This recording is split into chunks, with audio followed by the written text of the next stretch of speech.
സുവിശേഷം ജാതി സ്പർദ്ധ ഉണ്ടാക്കുന്ന മാർഗമല്ല. രണ്ട് വിഭാഗക്കാരെ തമ്മിൽ കൂട്ടിയടുപ്പിക്കുന്ന മാർഗമല്ല. മുസ്ലിങ്ങളെയും ക്രിസ്ത്യാനികളെയും ഹിന്ദുക്കളെയും ബുദ്ധനെയും പാഴ്സിയെയും ജൈനനെയും ഇവരെല്ലാം അങ്ങോട്ടും ഇങ്ങോട്ടും തമ്മിൽ തല്ലിപ്പിക്കുന്ന മാർഗമല്ല സുവിശേഷം.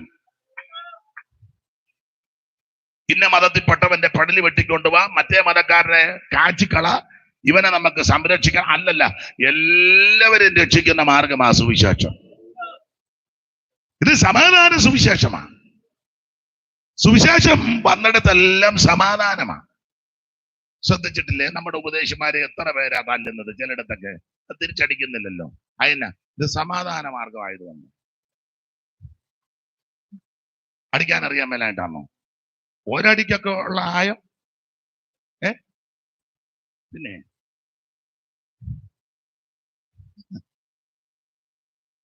ഞങ്ങളൊരു അപ്പച്ചൻ ഉണ്ടായിരുന്നു. പുള്ളി ഇച്ചിരി വകുപ്പൊക്കെ അറിയാവുന്ന ആളായിരുന്നു. പുള്ളി അടിക്കത്തില്ലായിരുന്നു.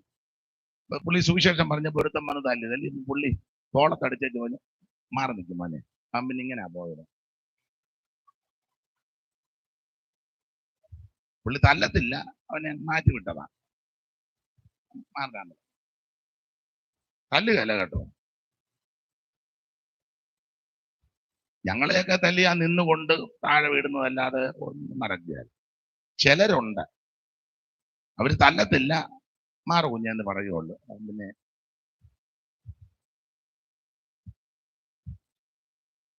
അപ്പൊ ഈ മാർഗം സമാധാനം ഉണ്ടാക്കുന്ന മാർഗം. ഒരു മിഷണറിയെയും രണ്ട് കുഞ്ഞുങ്ങളെ ചുട്ടുകൊന്നില്ലേ? ആരെങ്കിലും പ്രശ്നം ഉണ്ടാക്കിയോ? ഇത് സമാധാനത്തിന്റെ മാർഗം. എത്ര കന്യാസ്ത്രീകളെ, എത്ര സുവിശേഷ പ്രവർത്തകരെ ഉപദ്രവിക്കുന്നു. പള്ളിക്കകത്ത് അല്ലേ ഉപദ്രവിക്കുന്നേ?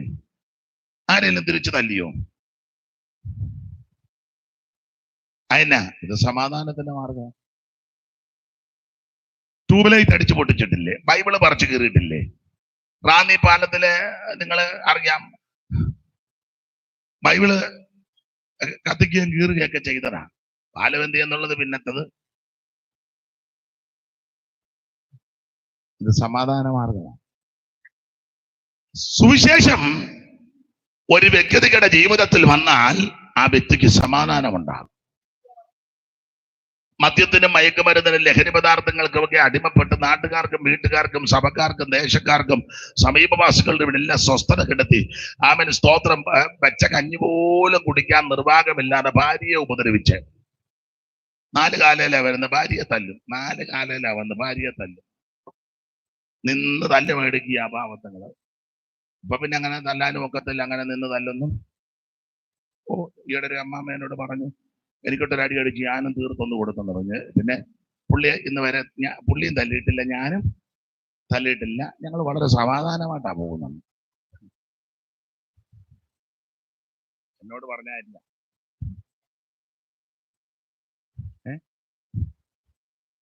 നിങ്ങൾ ചിരിക്കാൻ പറഞ്ഞതിൽ ആളിപ്പോഴും ഉണ്ട്.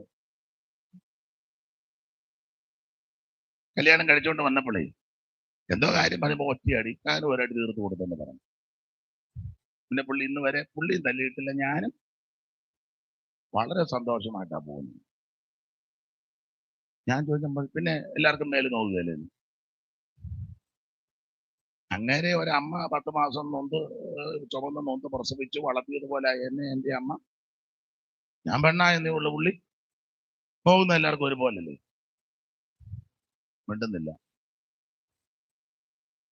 ഇന്നിപ്പോ ചില സഹോദരൻ വീട്ടോട്ടൊന്നും ചെയ്യല്ലേ, ഞാൻ കുറെ നാളായി.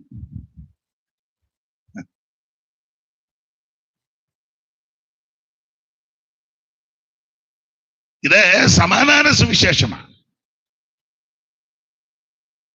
നാട്ടുകാർക്കും വീട്ടുകാർക്കും ഒക്കെ സ്വസ്ഥത കിടത്തി എത്രയോ സഹോദരന്മാര് ഈ സുവിശേഷത്താൽ വീണ്ടും ജനനം പ്രാപിച്ച് എന്ത് സമാധാനമുണ്ടായി. എനിക്ക് എല്ലാം വ്യക്തമായിട്ട് അറിയത്തില്ലെങ്കിലും തിരുവനന്തപുരംകാരാകുന്ന നിങ്ങൾക്ക് പല കാര്യങ്ങൾ അറിയാമല്ലോ. എന്തിനാ ദൂരോട്ട് പോകുന്ന ചെങ്കൽച്ചൂള? ഒരു കാലത്ത് പോലീസുകാർക്ക് പോലും അതിനകത്ത് കയറാൻ പറ്റുകയില്ലായിരുന്നു, അത്രയ്ക്ക് ഭീകരാന്തരീക്ഷമാണ്.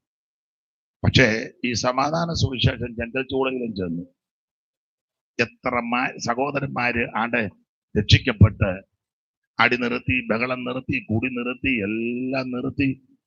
എന്റെ ഭാഷ പറഞ്ഞ എത്ര മര്യാദരാമന്മാരായിട്ടാണ് ജീവിക്കുന്നത്. പോലീസിന്റെ ലാത്തിക്ക് അവിടെ ചെയ്യാൻ പറ്റാത്തതാ സുവിശേഷം ചെയ്തത്.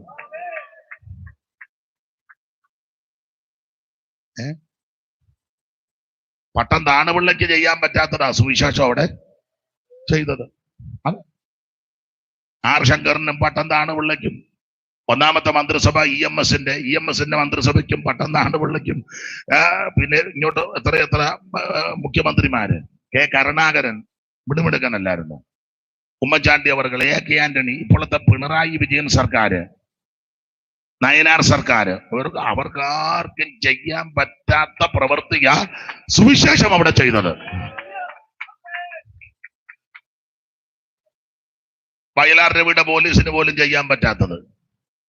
ഒരിടയ്ക്ക് മുദ്രാവാക്യം വയലാർ രവിയുടെ, നിങ്ങൾ ഇവിടെ ഒന്നും അല്ലേ, ഇതൊക്കെ പറഞ്ഞതാ.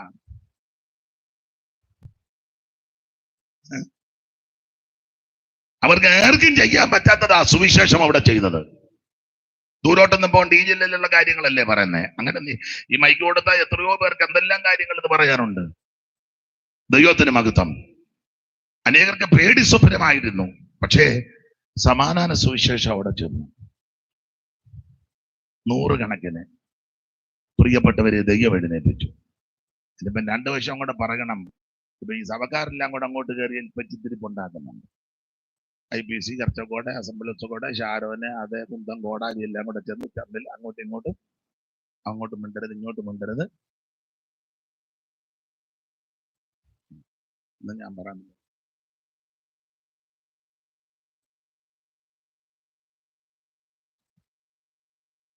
സുവിശേഷം സമാധാനത്തായിരുന്ന മാർഗമാണ്.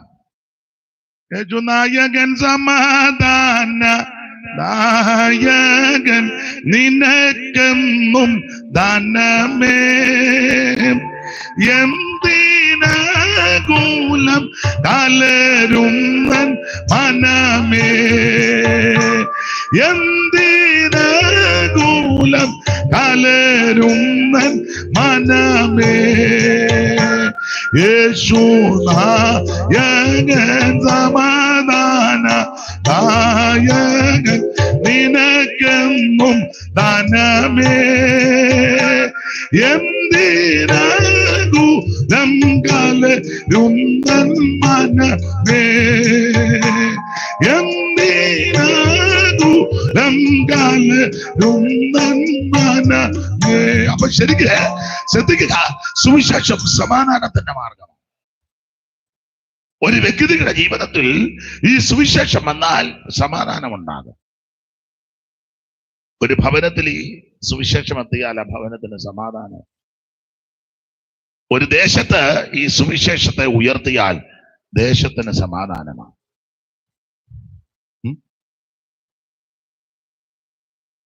സുവിശേഷ റാലിയൊക്കെ ചിലർ നടത്തും, വിശേഷിച്ച് മൺമറഞ്ഞ ആശാരി ഉപദേശിയുടെ സുവിശേഷ റാലി. അതൊക്കെ അന്ന് സജീവമായിട്ട് പങ്കുകൊണ്ടതാ കർത്തൃദാസ്. ഞാനും കൂടിയിട്ടുണ്ട്. എന്തോ സമാധാനമാണ്. റോഡിന്റെ ഒരു സൈഡിൽ കൂടെ വെള്ള വസ്ത്രമൊക്കെ ധരിച്ച്, ഇല്ലേ, പോലീസും വേണ്ട, പട്ടാളവും വേണ്ട, വണ്ടിയും തടയുന്നില്ല. ഇപ്പൊ അങ്ങനാന്നോ? ഇപ്പോഴത്തെ ചിലതൊക്കെ കണ്ടിട്ടില്ല. നമ്മൾ റോഡങ്ങ് ബ്ലോക്ക് ചെയ്യുക എന്ന് പറഞ്ഞാൽ ഇവന്റെ വല്യമ്മയുടെ കുടുംബ സ്വത്താ. എന്റെ വല്യമ്മയ്ക്ക് എഴുതി കൊടുത്തതാ. MC റോഡും ഹൈവേയും അല്ല. മനസ്സിലാകാരിയാണ്. നിങ്ങളൊന്ന് സഹകരിച്ചിരിക്കണം.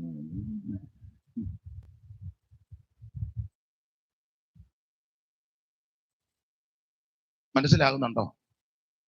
സമാധാനം. നമ്മളൊരു ഓരം ചേർന്നല്ലേ പോകുന്നത്. ഒരു പരസ്യവും നടത്തിയാൽ ഏതെങ്കിലും കടത്തുന്നതിലോ ഒരു മൂലക്കോ അല്ലെ ഒരു മരത്തിന്റെ ചോട്ടിലോ, നമ്മുടെ ആൾക്കാർ മിക്കവരും ആളില്ലാത്തടത്താ പരസ്യവും നടത്തുന്നത്. ഞാൻ കണ്ടിട്ടുണ്ട് വണ്ടിയപ്പോ ആരുമില്ല. അത്രയ്ക്ക് സമാധാനം ഉണ്ടാക്കുന്നവരാ നമ്മൾ.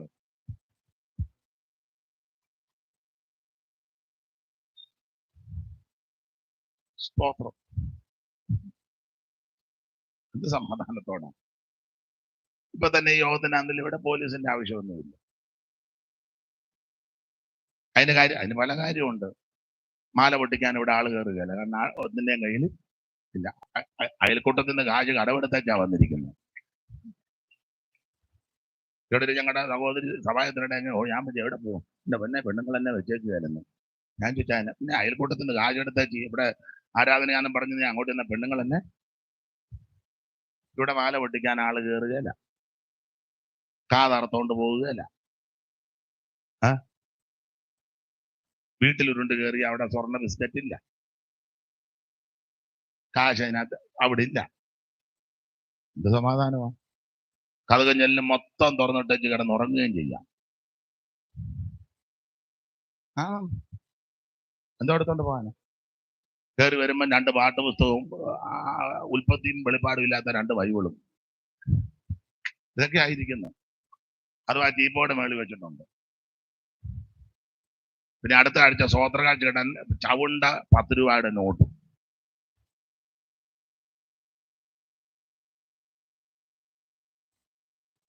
മനസ്സിലാകുന്നുണ്ടോ? എന്ത് സമാധാനമാണ്!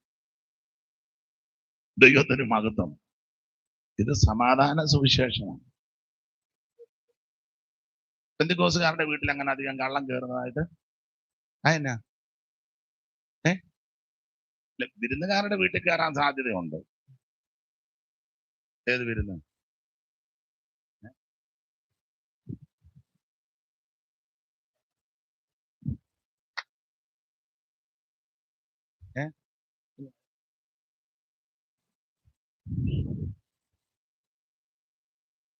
ദൈവത്തിന് മഹത്വം.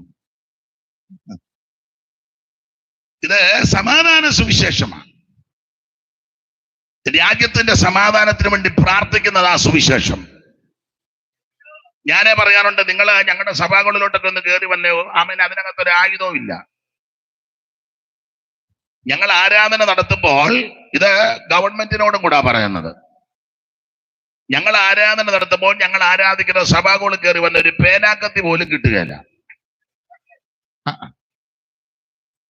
കിട്ടും. മുമ്പേ പറഞ്ഞതുപോലെ ഒരു വശം പൊട്ടിയ 2 താമ്പേർ, അത് പണ്ട് മേടിച്ചതാ, കെട്ടി തൂക്കിയിട്ടിട്ടുണ്ട്.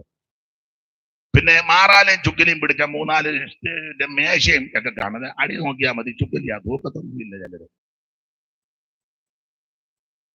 കാലിളകിയ 2 കസേര. എല്ലായിടത്തും അല്ലെങ്കിലും ഞങ്ങളുടെ സഭാകോളിൽ കയറിയാൽ ആയുധം ഒന്നും എടുക്കാനൊക്കത്തില്ല. ഒരു ബ്ലേഡ് പോലും നിനക്ക് കിട്ടുകയില്ല. ഇവിടെ വന്നാൽ കിട്ടുന്നത് പാഠപുസ്തകം കിട്ടും, മുമ്പേ പറഞ്ഞ പോലെ ബൈബിള് കിട്ടും, ക്യാപ്പില്ലാത്ത 3-4 പേരായും കാണും. സ്തോത്രം. ഇപ്പൊ ഇങ്ങോട്ടൊന്ന് വന്ന് നോക്കിയാൽ ഇവിടെ എന്തെല്ലാം ഉണ്ട്. ഒരായുധം ഇവിടെ നിന്ന് എടുക്കാവോ? ഞങ്ങളോട് കർത്താവ് പറഞ്ഞത് വാളുറയിലിടാന്. അത് എടുക്കരുത്, എടുക്കുന്നവൻ അതിനാലെ തീരും.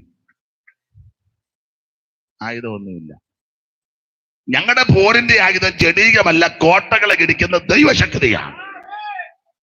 നിങ്ങൾ വെളിയിൽ നിന്ന് നോക്കുമ്പോൾ ഞങ്ങളെല്ലാം ഇങ്ങനെ കുലുങ്ങി ഏതാണ്ടെല്ലാം പറഞ്ഞു, അതാ ഞങ്ങളുടെ ആയുധം.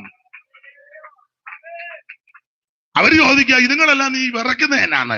നീ വടിവാൾ എടുക്കുമ്പോൾ ഞങ്ങൾ ഇവിടെ നിന്ന് വിറയ്ക്കും. നിന്റെ വടിവാളിനെ താഴെ കിടന്ന ആയുധമായി ഈ ആയുധം. Praise the lord, praise the lord. ഇടികട്ടെ, നെഞ്ചക്കും ബോംബും നാടൻ ബോംബും അടിവാളും ഇങ്ങനെ ഓരോ ആയുധവും ഇവിടെ ഇല്ല. പക്ഷെ ഞങ്ങളുടെ ആയുധമായി കാണുന്നത് അവൻ കോട്ടകളെ ഇടിക്കുന്ന ദൈവശക്തി. ചെല്ലി ഒതുക്കല്ലേ പാട്ട് പാടുമ്പോ തീരുന്ന മുറിക്ക് ഇതുങ്ങളെല്ലാം ഇങ്ങനെ, അതാ ഞങ്ങളുടെ ആയുധം. ഈ ആയുധം ഉള്ളത് കൊണ്ടാണ് ഞങ്ങൾ നിൽക്കുന്നത്. ഈ ആയുധത്തെ തോപ്പിക്കാൻ വേറൊരു ആയുധമില്ല. സത്യം നിങ്ങളുടെ അരയ്ക്ക് കെട്ടി, നീതി എന്ന കവചം ധരിച്ച്, സമാധാന സുവിശേഷം കാലിന് ചെരുപ്പാക്കി, രക്ഷകന്റെ ശിരസ്സിനും പേറി ആത്മാവിന്റെ വാളെടുത്ത്, പ്രൈസ് ദി ലോർഡ്.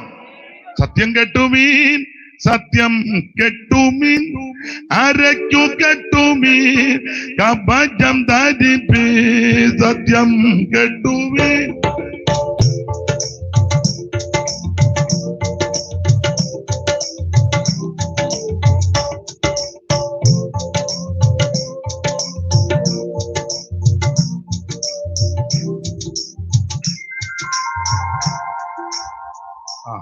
ആനെ എല്ലാരും കേട്ടു. സത്യം കെട്ടുമീൻ, സത്യം കെട്ടുമീ, അരയ്ക്കു കെട്ടുമീ, കവചം ധരിപ്പി, രക്ഷയാൻ രക്ഷയ ചിരത്രം ധരിപ്പി, രക്ഷയാൻ രക്ഷയ ചിരത്രം ധരിപ്പി, ആത്മാവിൽ ധരിപ്പി, ആത്മാവിൽ ധരിപ്പി, വിശ്വാസികളെ വിശ്വാസികളെ ഉയർത്തിടുവി ജയത്തിൻ കോടികൾ, വിശ്വാസികളെ വിശ്വാസികളെ ഉയർത്തിടുവി ജയത്തിൻ കോടി. അപ്പൊ ശ്രദ്ധിക്കുക, നമ്മുടെ ആയുധങ്ങൾ ജഡീകമല്ല, കോട്ടകൾ ഇടിക്കുന്ന ദൈവശക്തിയാണ്. എന്താ ഇതൊക്കെ പറഞ്ഞത്? സുവിശേഷ സമാധാനം തരുന്ന മാർഗമാണ്, ആയുധമെടുക്കുന്ന മാർഗമല്ല, അന്യോന്യം കുത്തിക്കൊല്ലുന്ന മാർഗമല്ല, മറ്റുള്ളവന്റെ പെടലി കണ്ടിക്കുന്ന മാർഗമല്ല. നമ്മൾ ചില വാക്യങ്ങളൊക്കെ കേട്ടിട്ടില്ലയോ? ഞങ്ങളിൽ ഒന്നിനെ തൊട്ടെന്നാൽ അക്കളി ഇക്കളി. ഞങ്ങൾ പറയുകയല്ല, എന്നാ ഇപ്പൊ നമ്മുടെ ഇടയിൽ ആരാണ്ട് പറയുന്നൊക്കെ കേൾക്കുന്നു. ഞങ്ങളിൽ ഒന്നിനെ തൊട്ടു ഭ്രാന്തല്ലാത്ത ഇടാൻ നമുക്ക് വേണ്ടി വ്യവഹരിക്കുന്നവൻ ദൈവമാ. ഉന്നതനുമീതെ ഉന്നതനും അവനുമീതെ അത്യുന്നതൻ ജാഗരിക്കുക. യോബ് ഒരിക്കൽ പറഞ്ഞു, ഇപ്പോഴോ എന്റെ സാക്ഷി സ്വർഗത്തിലും എന്റെ ജാമ്യക്കാരൻ ഉയരത്തിലിരിക്കുക. ദാവീദ് ഗോലിയാത്തിന് നേരെ ചെന്നപ്പോ ഗോലിയാത്ത് പറഞ്ഞു, നീ വാള് വടിയൊക്കെ ആയിട്ട് വരാൻ ഞാൻ എന്തോടെ നായാന്നോ? അപ്പൊ ദാവീദ് പറഞ്ഞത്, നീ നിന്ദിക്കുന്ന ഇസ്രായേലിന്റെ ദൈവമായ സൈന്യങ്ങളുടെ യഹോവയുടെ നാമത്തിലാണ് ഞാൻ വരുന്നേ. എല്ലാ നാമത്തിലും മേലായ നാമം, സ്വർലോകരുടെയും ഭൂലോകരുടെയും അധോലോകരുടെ മുഴങ്കാലുകൾ മടങ്ങുന്ന നാമം, ഭൂതങ്ങൾ വിട്ടുപോകുന്ന നാമം, രോഗികൾ സൗഖ്യമാകുന്ന നാമം, അത്ഭുതങ്ങൾ നടക്കുന്ന നാമം, അതിശയം പ്രവർത്തിക്കുന്ന നാമം. ഇന്ന് രാത്രി ആ നാമമാണ് നമ്മുടെ ജയം. ദൈവത്തിന് മഹത്വം. ദീർഘമാക്കുന്നില്ല. സുവിശേഷം സമാധാനം തരുന്ന മാർഗമാണ്. അപ്പൊ എന്താണ് സുവിശേഷം? യേശുക്രിസ്തു. എന്തിനാണ് സുവിശേഷം? സകല മനുഷ്യരും രക്ഷപ്പെടാൻ. ആരാ സുവിശേഷം കേൾക്കണ്ടേ? എല്ലാരും കേൾക്കണം. സുവിശേഷത്തിന്റെ വിശേഷത അതാണ് നമ്മൾ ചിന്തിച്ചു വന്നത്. ഒന്ന്, ഈ സുവിശേഷത്തിന്റെ വിശേഷത ഇത് രക്ഷിക്കുന്ന മാർഗമാണ്. രണ്ട്, സുവിശേഷത്തിന്റെ വിശേഷത ഇത് സമാധാനം തരുന്ന മാർഗമാണ്. ക്രിസ്തു നമ്മുടെ സമാധാനം. എഫേസ്യ ലേഖനമൊക്കെ നമ്മൾ പഠിക്കുമ്പോൾ ഇരുപക്ഷത്തെ ഒന്നാക്കിയെന്ന് അല്ലേ? ഇരുപക്ഷത്തെ ഒന്നാക്കി. എന്നിട്ട് വേർപാടിൽ നടിച്ചുവര് ഇടിച്ചങ്ങ് കളഞ്ഞു. കാൽവറിയിലെ പരമയാഗത്താണ്. ഇരുപക്ഷം എന്ന് പറഞ്ഞാൽ യഹൂദനും യവനനും രണ്ടിനെ ഒന്നാക്കി. സുവിശേഷം ഭിന്നിപ്പിക്കുന്ന മാർഗമല്ല, ഒന്നാക്കുന്ന മാർഗമാണ്. ഒരു വീട്ടിലെ അമ്മായിയമ്മയും മരുമകളോട് അഭിപ്രായ വ്യത്യാസം ഉണ്ടായാലും സുവിശേഷം ചെന്നാൽ രണ്ടുകൂടെ ഒന്നാകും. എന്നാൽ ചില ആൾക്കാർ കുരുക്കുപ്പിച്ചേച്ച് പോകുന്ന ആൾക്കാരുണ്ട്. അമ്മയെ വിളിച്ചേച്ച് പറയും, തള്ളെ നിങ്ങളെ വിട്ടുകൊടുക്കുമെന്നുണ്ട്. അവൾ ഈയിടെ വന്നവള, നിങ്ങളോട് എന്നാ പറയാനാ? തള്ളെ അന്നേരം തന്നെ നൈറ്റി ആണേ നൈറ്റി ഞാൻ എടുത്ത് കുത്തിയേച്ച് നിൽക്കുക അവളെ കൊടുക്കാൻ. അതുകൊണ്ട് ആ ആള് തന്നെ മരുമകളോട് എന്ന് പറയും, നീ ഒട്ടും വിട്ടു കൊടുക്കണ്ട, തള്ളനെ വരച്ച വരെ നിർത്തണം. ഇവരെന്തിനാണ് നീ ആണെന്ന്? അവളും ഇതൊക്കെ തന്നെ. സുവിശേഷം അങ്ങനല്ല. സുവിശേഷം ചെന്നാൽ, സുവിശേഷകർ ചെന്നാൽ അമ്മയോട് പറഞ്ഞു കൊടുക്കണം, അമ്മേ മരുമകളായിട്ട് കാണരുത്, ഇവരെ മോളെ പോലെ കാണണം. മോള് വല്ലപ്പോഴും വന്ന് 1 കിലോ മുന്തിരിങ്ങ കൊണ്ടുപോകും, അവള് തന്നെ തിന്നേച്ച് പോവും. മരുമകളാ കൂടെ നിർത്തുന്നത്, അവളാ വെള്ളം തരണ്ടേ. അതുകൊണ്ട് മരുമകളായിട്ട് കാണട്ടെ, മോളെ പോലെ. അതുപോലെ അപാകത വന്ന അമ്മ ക്ഷമിക്കും, അമ്മയല്ലേ ക്ഷമിക്കണ്ടേ? ഇതാ പറഞ്ഞു കൊടുക്കണ്ട. മരുമകളോട് എന്ന് പറഞ്ഞാൽ, എടി അമ്മയെ ബഹുമാനിക്കണം കേട്ടോ. നിന്റെ ഭർത്താവിനെ നീ ഇപ്പോഴാ കണ്ടത്. അവര് അവനെ പെറ്റു വളർത്തി കഷ്ടപ്പെട്ട അമ്മയെ അവരെ വേദനിപ്പിക്കരുത്. ഇരുന്ന കാലത്തോളം ഇനി ഇരിക്കുകയല്ല. നന്നായിട്ട് അവരെ ശുശ്രൂഷിക്കണം. ഞങ്ങളുടെ നാട്ടിലൊരു ചൊല്ലുണ്ട്, ഇങ്ങനെ പറയും, തള്ള ചവിട്ടിയ പിള്ളയ്ക്ക് കേടില്ലെന്ന്. തള്ള ചവിട്ടിയ പിള്ളയ്ക്ക് കേട്. ഇതൊക്കെ ഞാൻ പറഞ്ഞു കൊടുക്കേണ്ടത്. സുവിശേഷം സമാധാനത്തിന്റെ മാർഗമാണ്. ഒരു സഭയിൽ അഭിപ്രായ വ്യത്യാസം വന്നാൽ ആ സഭയെ യോജിപ്പിക്കണം. ബ്രദർ ക്ഷമിച്ചാട്ടെ, അവരുടെ ഭാഗത്തായിരിക്കും തെറ്റ്, പക്ഷെ ബ്രദർ മൂത്തതല്ലേ, ക്ഷമിക്കും. ഇതാ പറഞ്ഞു കൊടുക്കുന്നത്. ചെറുപ്പക്കാരന് പറഞ്ഞ ഇടേ പുള്ളി അഥവാ എന്തെങ്കിലും പറഞ്ഞ പുള്ളി മൂത്തയാളല്ലേ, ഇളയ നീയല്ലേ ക്ഷമിക്കണ്ടേ, പ്രായമുള്ളവരെ ബഹുമാനിക്കണ്ടേ. ചിലപ്പോൾ ഓർമ്മക്കേട് കൊണ്ടോ അന്നേരത്തെ പിടിവാശി കൊണ്ട് പറഞ്ഞ ക്ഷമിക്കേ. ഇതാ പറഞ്ഞു കൊടുക്കണ്ട. അല്ലാതെ നീ അപ്പുറം ഒരു സഭ തുടങ്ങിക്കോ, നീ ഇപ്പറയും തുടങ്ങിക്കോ, രണ്ടിടത്ത് ഞാൻ വന്ന് ഉദ്ഘാടനം ചെയ്തോളാം, 2 കൺവെൻഷന് ഞാൻ തന്നെ വന്ന് രണ്ടിടത്തു നിന്ന് കിട്ടുമല്ലോ.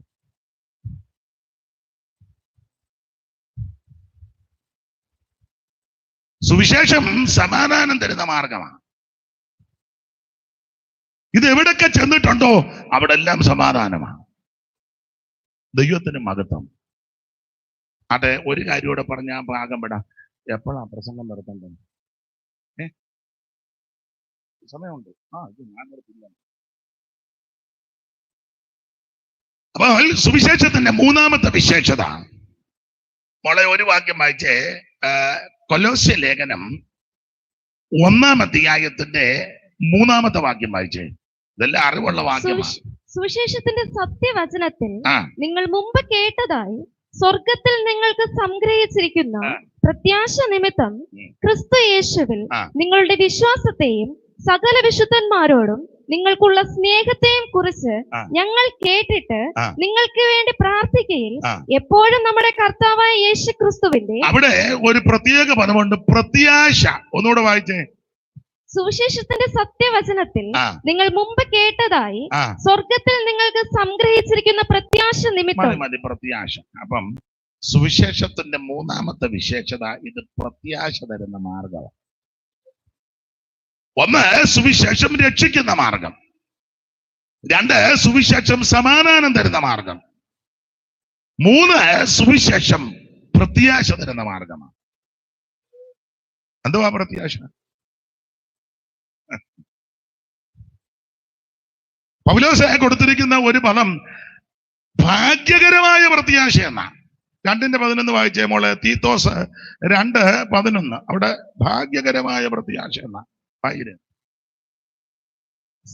സകല മനുഷ്യർക്കും രക്ഷാകരമായ ദൈവകൃപ ഉദിച്ചുവല്ലോ, നാം ഭാഗ്യകരമായ പ്രത്യാശയ്ക്കായി. ഭാഗ്യകരമായ പ്രത്യാശ മതി. അപ്പോൾ ഈ സുവിശേഷം പ്രത്യാശ തരുന്ന മാർഗമാണ്. എന്തുവാ പ്രത്യാശ? 1-2 കാര്യം പറയാം, എല്ലാം പറയാൻ നേരമില്ല. 1-ാമത്തെ പ്രത്യാശ, യേശു പോയതുപോലെ വീണ്ടും വരും.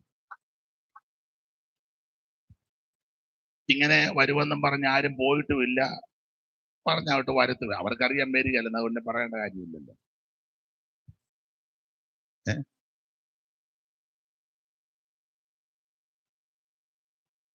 യേശുക്രിസ്തു മാത്രമേ പറഞ്ഞിട്ടുള്ളൂ പോയച്ച് തിരിച്ചു വരുമെന്ന്. തന്നെയല്ല, കർത്താവ് വളരെ സ്പഷ്ടമായിട്ടാ പറഞ്ഞത്, കാര്യമല്ല. ഞാൻ എപ്പോഴും പറയും, കർത്താവിന്റെ ജീവിതത്തെയും ശുശ്രൂഷയും പഠിച്ചേ. യേശുക്രിസ്തു ഇങ്ങോട്ട് വന്നത് തന്നെ മരിക്കാനാ. അതെ, അവിടുന്ന് കൂടെ പറഞ്ഞായിരുന്നു മരിക്കാനാ വന്നെന്ന്. ഒറ്റ പ്രാവശ്യം പറഞ്ഞാച്ചാ നമ്മളൊക്കെ വല്ലപ്പോഴും പറയാ, ഞാൻ മിക്കവാറും പോകും. എന്നാലും യോഗം കഴിയുമ്പോ പറഞ്ഞു, കർത്താവ് അറിയാതെ പറഞ്ഞു ഇപ്പോഴൊന്നും എടുക്കരുത്, അറിയാമേ നേരത്തെ ഉണർവിന് കയറി ഇല്ലേ. അങ്ങനെയൊക്കെ നമ്മളും പറയും. മിക്കവാറും ഞാൻ ഉടനെ എന്നാലും വീട് പണി തീർന്നിട്ടില്ല, പിള്ളേരുടെ കല്യാണം നടക്കണം, കൊച്ചുങ്ങൾ പേഴ്ചയിലൊന്ന് പോയി ബന്ധപ്പെട്ടെങ്കിലും വണ്ടി എടുക്കുന്നത് പറഞ്ഞില്ല, വണ്ടി ഇരുന്നേച്ചെങ്കിലും വേണം എനിക്ക്. ഞാനും നിങ്ങളുമെല്ലാം ഈ ഭൂമിയിൽ വന്നത് ജീവിക്കാനാ, ഇല്ലയോ? എല്ലാരും ജീവിക്കാൻ വന്നതാ. മരിക്കാനൊട്ടും മനസ്സുമില്ല. ഉണ്ടോ? ഒരു വിപ്ലവ ഗാനത്തിന്റെ വരിയാ, നിങ്ങളും കേട്ടോ, മരിക്കാൻ ഞങ്ങൾക്ക്. കേട്ടിട്ടില്ലേ? എങ്ങനെയാ അത്? ഞാൻ മോനെ അറിയാമോ?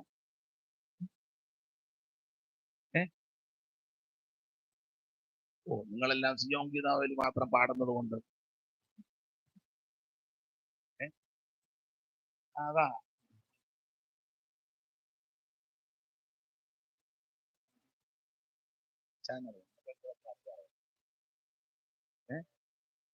അതാ, മരിക്കാൻ ഞങ്ങൾക്ക് മനസ്സില്ല, കരയാൻ ഞങ്ങൾക്ക്.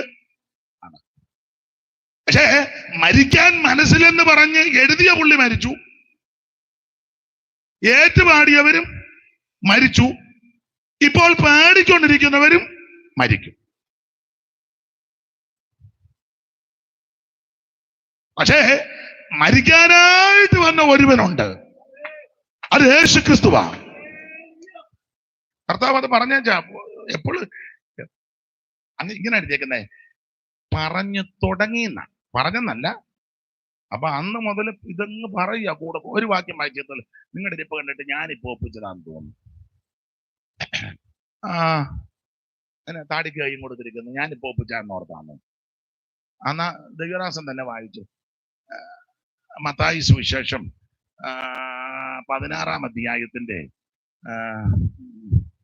21 തോന്നുന്നു. ഒന്ന് വായിച്ചു.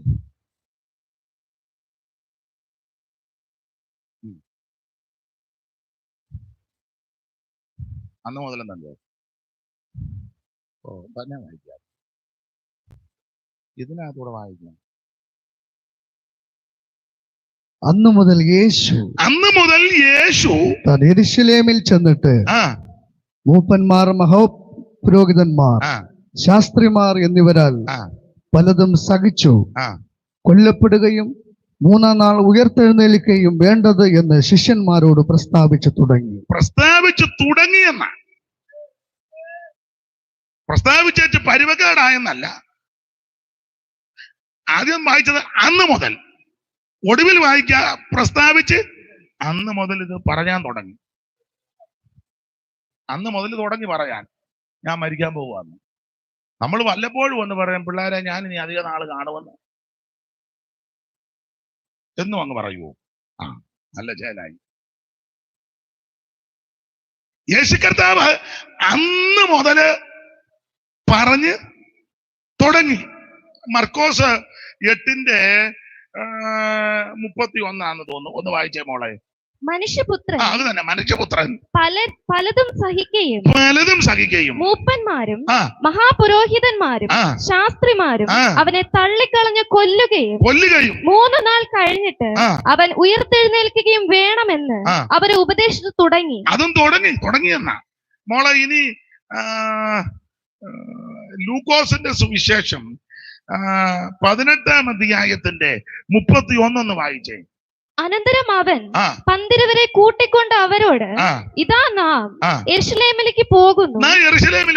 മനുഷ്യപുത്രനെ കുറിച്ച് പ്രവാചകന്മാർ എഴുതിയിരിക്കുന്നത് എല്ലാം നിവൃത്തിയാകും. അവനെ ജാതികൾക്ക് ഏൽപ്പിച്ചു കൊടുക്കുകയും അവർ അവനെ പരിഹസിച്ച് അപമാനിച്ച് തുപ്പി തല്ലിയിട്ട് കൊല്ലുകയും, പരിഹാസം, അപമാനം, തുപ്പല്, തല്ല്, കൊല്ലുന്നു. പിന്നെ 3-ാം നാൾ അവൻ ഉയർത്തെഴുന്നേൽക്കുകയും ചെയ്യുമെന്ന് പറഞ്ഞു. കണ്ടോ എങ്ങനെയുണ്ട്? മത്തായി 7:22 തോന്നുന്നു. വായിച്ചേ. 17:22 വായിച്ചു. മത്തായി 17:22. അവർ ഗലീലയിൽ സഞ്ചരിക്കുമ്പോൾ യേശു അവരോട്, മനുഷ്യപുത്രൻ മനുഷ്യരുടെ കയ്യിൽ ഏൽപ്പിക്കപ്പെടുവാറായിരിക്കുന്നു. അവർ അവനെ കൊല്ലുകയും 3-ാം നാൾ അവൻ ഉയർത്തെഴുന്നേൽക്കുകയും ചെയ്യുമെന്ന് പറഞ്ഞു. ഒത്തിരി വാക്ക്, ഇനിയൊന്നും ഒത്തിരി വാക്ക്. ഇപ്പൊ ഇത്ര പോരെ? 3-4 വായിപ്പിച്ചില്ലേ? ഇത് തന്നെ കൂടുതലാണ്. എന്തിനാ ഈ വായിപ്പിക്കുന്നറിയാവോ? 2 കാര്യമാണ്. ചില ആൾക്കാര് എന്നെ പറ്റി പറഞ്ഞ് അയാൾ വായി വരുന്നതെല്ലാം വിളിച്ചു പറയുമെന്ന്. അച്ചാൻ പറഞ്ഞെന്നല്ല, നിങ്ങൾ പറഞ്ഞെന്നുമല്ല. ചില പോട്ടെ, അയാൾക്ക് ബെവരവും വെളിവും ഒന്നും ഉള്ളവനല്ല. അയാൾ വായി വരുന്നതല്ല അപ്പൊ ഞാൻ ഈ വായി വരുന്നതല്ല ഇതിനകത്തെ പറയുന്നതെന്ന് അറിയിക്കാനാ വായിപ്പിച്ചു. പിന്നെ 2, ഇതുള്ളത് തന്നെയാണെന്ന് കൂടെ തെളിയിക്കുക. ഈ വായിച്ച വാക്യത്തിലെല്ലാം യേശു പറഞ്ഞത് മനുഷ്യപുത്രൻ മരിക്കാൻ പോവുകയാണ്. മരിക്കാൻ വന്നവനാ ക്രിസ്തു. ഞാനും നിങ്ങളുമെല്ലാം ഇവിടെ ജീവിക്കാൻ വന്നവരാ, ഇല്ലേ? അതെ, നമ്മള് ജീവിക്കാൻ വന്നതിനുള്ള തെളിവ് എന്നാക്കെയാണ്? ഞാൻ 1-2 തെളിവ് പറയാ, ഇഷ്ടമുണ്ടെ യോജിച്ചാ മതി. കാപ്പി കൊണ്ട് കൊടുക്കുമ്പം പഞ്ചസാര വേണ്ട. എന്നാ കാരണം? ഷുഗറൊന്നുമല്ല, കുറച്ച് നാളൂടെ അതാ കുറച്ച് നാളൂടെ.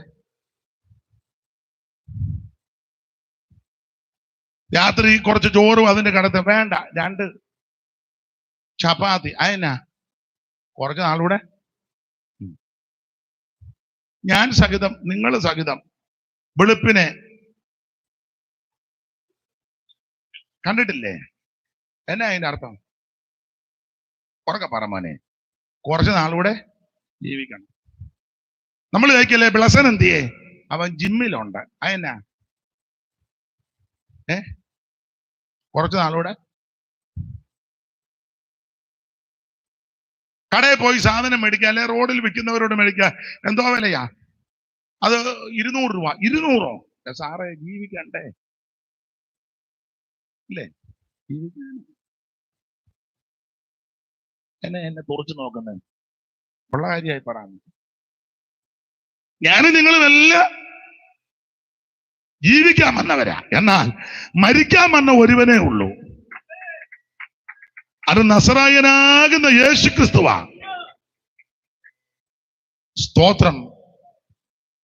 ദുഷ്കൃതമാംബിച്ചബാധ നീക്കുവാനായി തക്കയാഗമായി മരിച്ചു കുരിശിൽ നീ. ദുഷ്കൃതമാംബിച്ചബാധ നീക്കുവാനായി തക്കയാഗമായി മരിച്ചു കുരിശിൽ നീ. ഈ കഠിന പാപിയുടെ അക്രമത്തിനുള്ള ശിക്ഷ നിഷ്കളങ്ക നീ വഹിച്ചതാ. ഈ കഠിന പാപിയുടെ അക്രമത്തിനുള്ള ശിക്ഷ നിഷ്കളങ്ക നീ വഹിച്ചതാ. അമിക്കുന്നേ സിയോൻ മണവാളനേ, ശ്രീ നരപതിയേ സിയോൻ മണവാളനേ, നാശപാത്രമായ ലോകമാകെ ഉത്തരിപ്പതിന് കന്യകയിൽ ജാതനായി വന്ന ശ്രീ നരപതിയെ സിയോൻ മണവാളനേ, ശ്രീ നരപതിയെ സിയോൻ. അപ്പൊ ശ്രദ്ധിക്കുക, മരിക്കാൻ വന്ന വ്യക്തിയാ യേശു. ഇടയ്ക്ക് കയറി 1-2 കാര്യം പറയാം. എല്ലാവരുടെയും മരണം പോലല്ല യേശുവിന്റെ മരണം. അതിനാ? അതിന്റെ ഒരു കാര്യം തിരുവെഴുത്ത് പറഞ്ഞതുപോലെ മരിച്ചു. നമ്മുടെ പല ആൾക്കാരും മരിച്ചിട്ടുണ്ട്, തിരുവെഴുത്ത് പറഞ്ഞ പോലാന്ന്. യേശുക്രിസ്തു മരിച്ചത് തിരുവെഴുത്ത് പറഞ്ഞതുപോലെ. 15:3 വായിച്ചേ മോളെ. കൊരിന്ത്യർക്ക് എഴുതിയ 1-ാം ലേഖനം 15:3. ക്രിസ്തു നമ്മുടെ പാപങ്ങൾക്ക് വേണ്ടി തിരുവെഴുത്തുകളിൻ പ്രകാരം മരിച്ചടക്കപ്പെട്ടു. മതി തുടങ്ങല്ലോ. ക്രിസ്തു നമ്മുടെ പാപങ്ങൾക്ക് വേണ്ടി തിരുവെഴുത്തുകളിൻ പ്രകാരം മരിച്ചടക്കപ്പെട്ടു. തിരുവെഴുത്തുകളെ പ്രകാരം മരിച്ചു. അപ്പോ യേശുക്രിസ്തുവിന്റെ മരണത്തിന്റെ വിശേഷത തിരുവെഴുത്ത് പറഞ്ഞതുപോലെ മരിച്ചത്. അതുകൊണ്ട് ഈ മരണത്തിന് ഭയങ്കര പ്രാധാന്യമാണ്. ഞാൻ ചോദിക്കട്ടെ, യേശുക്രിസ്തുവിന്റെ മരണത്തെ പറ്റി പറയുന്നത് പോലെ ലോകത്തിൽ ആരുടെ മരണമാ പറയുന്നത്? ഇന്ന് രാത്രി എത്ര സ്റ്റേജിലാ യേശുവിന്റെ മരണം പറയുന്നത്? ഇല്ലേ? ഇന്ത്യയുടെ ബഹുമാനപ്പെട്ട രാഷ്ട്രപിതാവ് മഹാത്മാഗാന്ധി മരിച്ചു. എല്ലാ ദിവസവും പറയുന്നുണ്ടോ?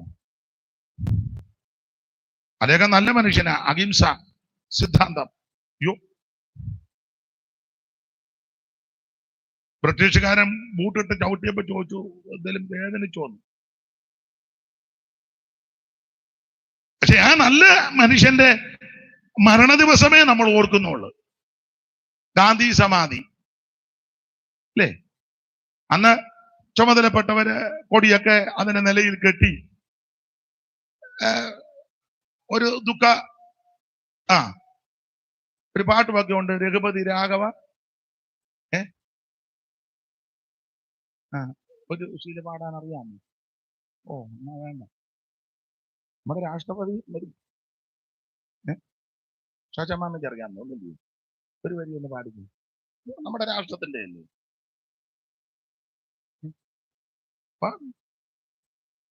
മൈക്ക് കൊടുക്കുക, പക്ഷെ അങ്ങോട്ട് കൊച്ചു പാടത്തുമില്ല, മൈക്ക് കൊടുക്കുകയില്ല. കൊടുക്ക, തെറ്റുകാരനെ ക്ഷമിക്കണം, ഞങ്ങൾ രണ്ടും പാടും. ഞങ്ങൾക്ക് ആ പാട്ടല്ലല്ലോ എപ്പോഴും പാടുന്നത്. അതുകൊണ്ട് അഥവാ എന്തെങ്കിലും അപാകത വന്നാ ക്ഷമിക്കണേ. ഒരു വരി പാടിക്കോ, ഞാൻ വെള്ളം കുടിക്കാനോ.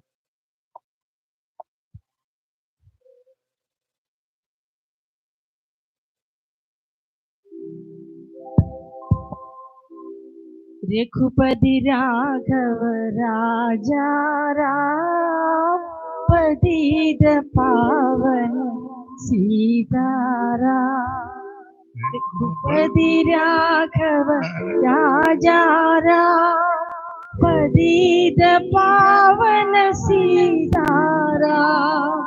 രഘുപതി രാഘവ രാജാ രാം പതിത പാവന സീതാരാം. വളരെ നന്നായിരിക്കുന്നു. അപ്പൊ ഇന്ത്യയുടെ ബഹുമാനപ്പെട്ട മൺമറഞ്ഞ രാഷ്ട്രപിതാവ്, അഹിംസാ സിദ്ധാന്തം അറിയാമല്ലോ. ആ വന്ദ്യനായ ബഹുമാന്യനായ ആ മഹാത്മജി മരിച്ച ദിവസമാണ് നമ്മൾ പലരും ഓർക്കുന്നത്. ആ ഒരു ദിവസമേ അത് ഓർക്കുകയും അത് ഓർക്കുമ്പോ തന്നെ മരണത്തിന്റെ കാര്യമൊന്നും അധികം വിശദീകരിക്കുകയല്ല. അദ്ദേഹം ചെയ്ത നല്ല നല്ല കാര്യങ്ങളാ എണ്ണി എണ്ണി പറയുന്നത്.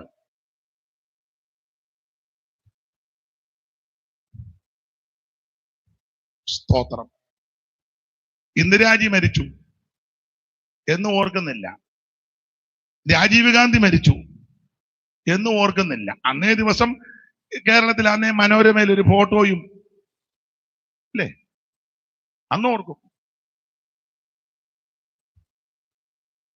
അമേരിക്കൻ പ്രസിഡന്റുമാര് മരിച്ചു, അന്ന് ഓർക്കും. ഈ അടുത്ത കാലത്ത് കത്തോലിക്ക സഭയുടെ പ്രധാന ആളാണല്ലോ പോപ്പ് മരിച്ചു. ഏതാണ്ട് 8 ദിവസം ദുഃഖാചരണം ഇപ്പോഴും ഉണ്ട്. എന്നാലും അത് എല്ലാ ദിവസവും കാണുകയല്ല. അതിന് മുമ്പ് മരിച്ചാണെന്നല്ലോ ജോൺ പോൾ രണ്ടാമൻ എന്ന് ഓർക്കുവോ? അവർക്ക് അന്ന് എന്നും ഓർക്കാൻ വേറെ ഇഷ്ടം പോലെ ഉണ്ട്. ഇത് തന്നെ ഓർത്തുകൊണ്ടിരിക്കാൻ പറ്റുമോ?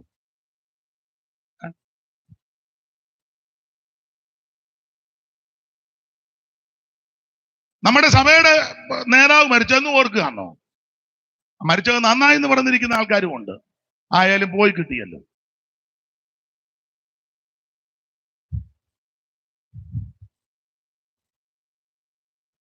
യേശുക്രിസ്തുവിന്റെ മരണത്തിന്റെ വിശേഷത ഒന്ന്, തിരുവെടുത്ത് പറഞ്ഞതുപോലെ മരിച്ചത്.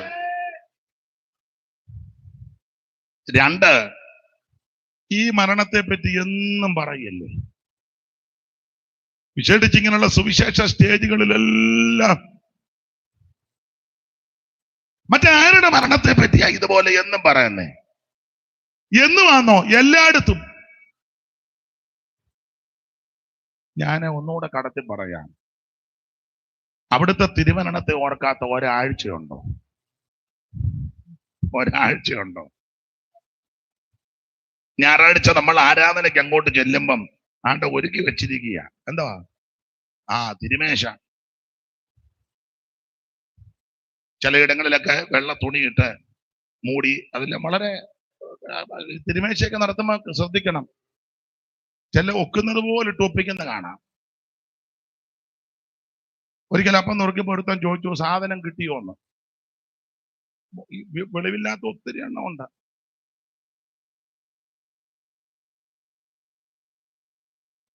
വിരിച്ചൊരുക്കിയ വൻമാളിക, അവിടെ പെസക അതിനോട് ചേർത്ത ഈ കർമ്മം സ്ഥാപിച്ചത്. തിരിച്ചൊരുക്കണം. അത് നമുക്ക് ആ ഭാഗം അങ്ങ് വിട്ടേക്കാം. എല്ലാ ഞായറാഴ്ചയും അങ്ങോട്ട് കയറി ചെല്ലുമ്പോ കാണുകല്ലേ, ഭക്തരുടെ യോഗം എനിക്കിമ്പം അതാൽ ശക്തിയേറും ദൈവത്തിൻ കുടുംബം. ഭക്തരുടെ യോഗം എനിക്കിമ്പം അതു ശക്തിയേറും ദൈവത്തിൻ കുടുംബം. അതിൽ കർത്തൃമേശയോടാണ്ടേയു നേരമുൾ പാടാം, എടുത്ത് പാടാൻ മേല. അപ്പം കർത്തൃമേശ ഒരുക്കി വച്ചിരിക്കുക. കേറി ചെല്ലുമ്പം ഇത് കാണുക. അല്ല, ഉപദേശം അവിടെ നിൽക്കട്ടെ. ഏത് പള്ളിയിലാ കർത്താവിന്റെ കഷ്ടാനുഭവം ഓർക്കാത്ത ഞായറാഴ്ച? മഹത്വം. അപ്പോൾ യേശുക്രിസ്തുവിന്റെ മരണത്തിന്റെ വിശേഷത ഒന്ന്, തിരുവെടുത്ത് പറഞ്ഞതുപോലെ മരിച്ചത്, തോന്നിയതുപോലെ മരിച്ചതല്ല. സ്തോത്രം. രണ്ട്, ഈ മരണം എല്ലായിടത്തും പ്രസംഗിക്കുകയാണ്. ലോകത്തിൽ എല്ലായിടത്തും ഈ മരണമാണ് പ്രസംഗം. അമേരിക്ക രാജ്യങ്ങളിൽ എന്ന് വേണ്ട, മനുഷ്യൻ എവിടൊക്കെ ഉണ്ടോ അവിടെ എല്ലാം ഇത് പ്രസംഗിക്കുക. ഈ മരണം വിശേഷപ്പെട്ട മരണമാണ്. ഈ മരണത്തെ ഓർക്കാത്ത ഒറ്റയാഴ്ചയുണ്ടോ? എന്തിനാ ഒറ്റയാഴ്ച? എല്ലാ ദിവസവും ഓർക്കുമല്ലോ. എന്റെ അനുഭവം പറയാം. രാവിലെ എഴുന്നേറ്റ് സ്തോത്രം ചെയ്യുമ്പോഴേ നമ്മൾ പറയും, കർത്താവേ അവിടുന്ന് മരിച്ചത് കൊണ്ട്. അടുത്തത്, ഈ മരണത്തിന്റെ വേറൊരു വിശേഷത, എല്ലാവരും മരിച്ചത് കേൾക്കുമ്പോ നമുക്ക് സങ്കടവും ദുഃഖം. അയ്യോ അല്ലേ? നമ്മുടെ വടക്കയിലെ പാപ്പച്ചൻ മരിച്ചു, അയ്യോ എന്റെ ദൈവമേ. നമ്മുടെ സഭയിലെ സാലി സഹോദരി മരിച്ചു, അയ്യോ. എപ്പം? ഇതല്ലേ പറയാന്. നമ്മുടെ പാസ്റ്റർ മരിച്ചു, അയ്യോ. അങ്ങനെ പറയാന്. എന്നാ യേശുക്രിസ്തു മരിച്ചതിന് സ്തോത്രം ചെയ്യുക. അവിടുന്ന് മരിച്ചതിനാല് നമ്മുടെ ആൾക്കാർ മരിക്കുമ്പോ അങ്ങനെയാണോ? ഭാര്യ മരിച്ചു, സ്തോത്രം സ്തോത്രം സ്തോത്രം, അങ്ങനെയാണോ? ഓ. ഭർത്താവ് മരിച്ചു, ആ സ്തോത്രം സ്തോത്രം, ദൈവത്തിന് സ്തോത്രം, പോയല്ലോ.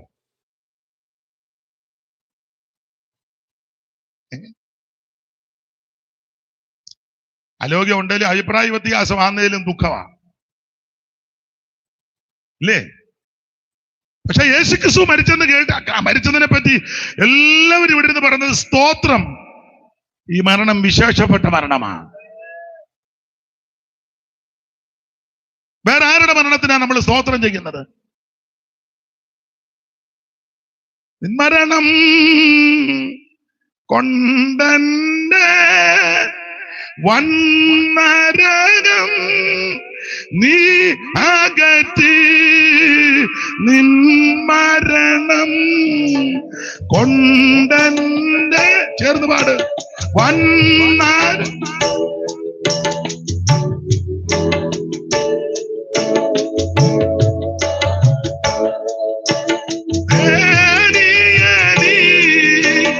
എൻകാലം കഴിപ്പാൻ കൃപ ചെയ്യണമേ, എൻകാലം കഴിപ്പാൻ കൃപ ചെയ്യണമേ. ഓ ദേവേശ യേശു പര ജീവനെ നീയായി വെടി. ഓ ദേവേശ യേശു ചേർന്ന് പാട്, ജീവനെ നീയായി വെടിഞ്ഞു, ജീവനത്തെ പാപികൾക്ക് നിത്യജീവൻ കൊടുപ്പാനായി നീ മരിച്ചോ, നിത്യജീവൻ കൊടുപ്പാൻ. ചേർന്ന് പാട്,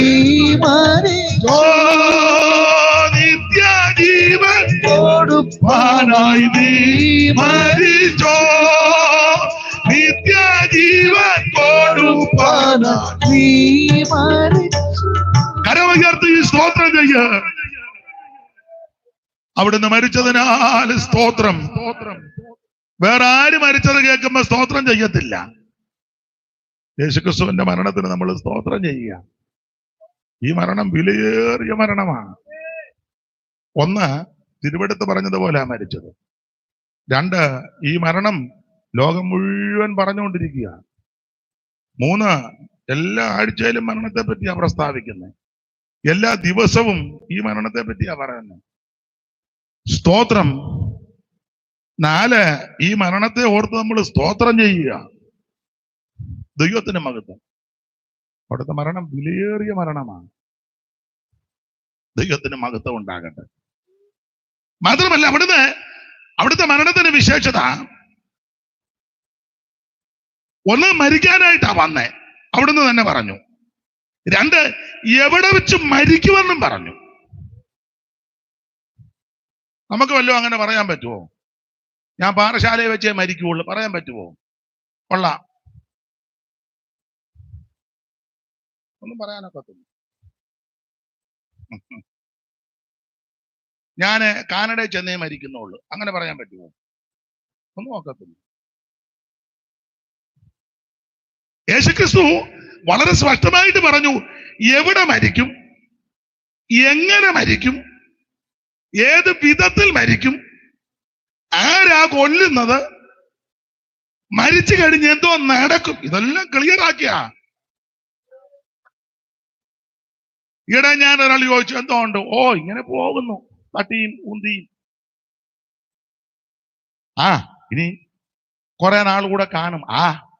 എങ്ങനെ ചാകുന്നെന്ന് ആര്? പിന്നെ ഒന്നേ ഉള്ളു, അധികം കിടക്കാതെ. എന്തായാലും ചാകുമ്പോ കിടന്നേ നോക്കുള്ളൂ. കാരണം ഒന്നേ താഴെ വീഴും. കിടക്കാതെ അങ്ങനെ ചാകുന്നു. നിന്നോണ്ട് ആരാ?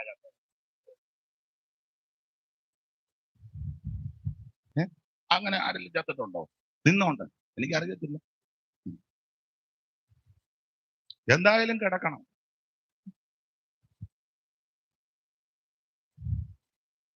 കട്ടിൽ കിടക്കയിൽ വെച്ചോ അയ്യോ സോദര, വീട്ടിൽ വസിച്ചിടുമ്പോഴോ. കട്ടിൽ കിടക്കയിൽ വെച്ചോ അയ്യോ സോദര, വീട്ടിൽ വസിച്ചിടുമ്പോഴോ. കാടുമലകളിലോ റോഡു തെരുക്കളിലോ, കാടുമലകളിലോ റോഡു തെരുക്കളിലോ കൂട്ടുകാർ ചേർന്നു വഴി യാത്രകൾ ചെയ്യുമ്പോഴോ. കൂട്ടുകാർ ചേർന്നു വഴി യാത്രകൾ ചെയ്യുമ്പോഴോ. എപ്പോഴാണ് എന്റെ സോദര മൃത്യു വരുന്ന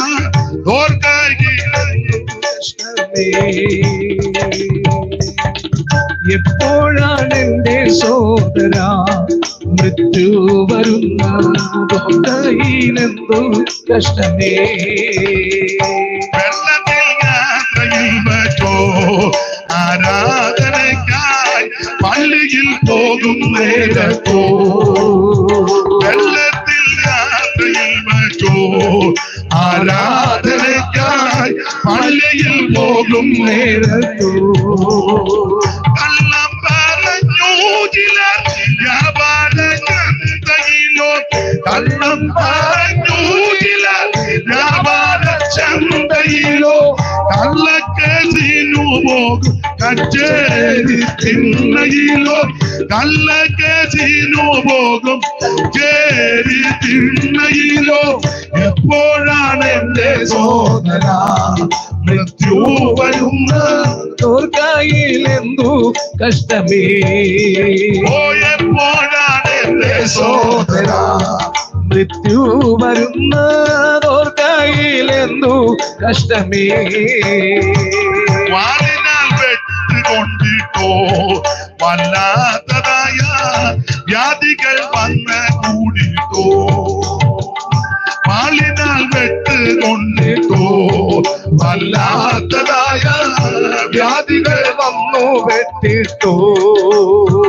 പെട്ടെന്നുള്ള മരണം ഹൃദയരോഗങ്ങളാലോ, പെട്ടെന്നുള്ള മരണം ഹൃദയരോഗങ്ങളാലോ. ഓ സർപ്പവിഷമേറ്റിട്ടു വൈദ്യന്റെ വീട്ടിൽ വെച്ചോ, സർപ്പവിഷമേറ്റിട്ടു വൈദ്യന്റെ വീട്ടിൽ വെച്ചോ.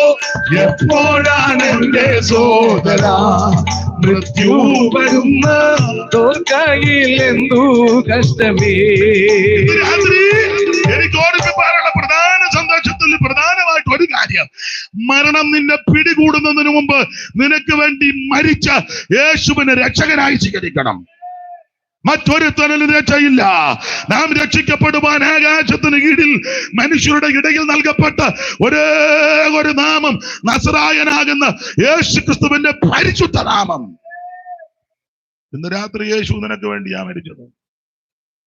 അപ്പൊ കർത്താവ് എല്ലാം വളരെ ക്ലിയർ ആയിട്ട് പറഞ്ഞേച്ചാ. മരിക്കാൻ വന്നു, ചില ദിവസം കഴിയുമ്പോൾ മരിക്കും, എവിടെ വെച്ച് മരിക്കും, എങ്ങനെ മരിക്കും, ഏത് വിധത്തിൽ മരിക്കും, ഊഹാഭോഗമൊന്നുമല്ല. ഇനി നിങ്ങൾ ആ ഭാഗം പഠിച്ചാൽ കർത്താവിന്റെ തിരുമരണത്തെ പറ്റി അവിടുന്ന് പ്രസ്താവിച്ചെടുത്തതെല്ലാം മരിച്ചു എന്ന് പറഞ്ഞ് നിർത്തുകയല്ല, ചേർത്ത് പറഞ്ഞിട്ട് ഉയർത്തു വന്നു. മോളെ ആ മുമ്പേ വായിച്ച വാക്യം 8:31 വായിച്ചേ. മർക്കോസ് 8:31 പെട്ടെന്ന് വായിരും. മനുഷ്യപുത്രൻ പലതും സഹിക്കുകയും മൂപ്പന്മാരും മഹാപുരോഹിതന്മാരും ശാസ്ത്രിമാരും അവനെ തള്ളിക്കളഞ്ഞ് കൊല്ലുകയും 3 നാൾ കഴിഞ്ഞിട്ട് അവൻ ഉയർത്തെഴുന്നേൽക്കുകയും വേണമെന്ന്. മതി മതി. കൊല്ലുകയും എന്നിട്ട് ഫുൾ സ്റ്റോപ്പ് ഉണ്ടോ? വായിച്ചേ കൊച്ചേ. തള്ളിക്കളഞ്ഞ് കൊല്ലുകയും എന്നിട്ട് ഫുൾ സ്റ്റോപ്പ് ഉണ്ടോ? ഇല്ല, ചേർത്താ പറഞ്ഞത്. കൊല്ലുകയും 3 നാൾ കഴിഞ്ഞിട്ട്. അതാ കൊല്ലുകയും കുത്തില്ല. കൊല്ലുകയും 3 നാൾ കഴിഞ്ഞിട്ട് ഇതുപോലെ മരിച്ച ആരുണ്ട്?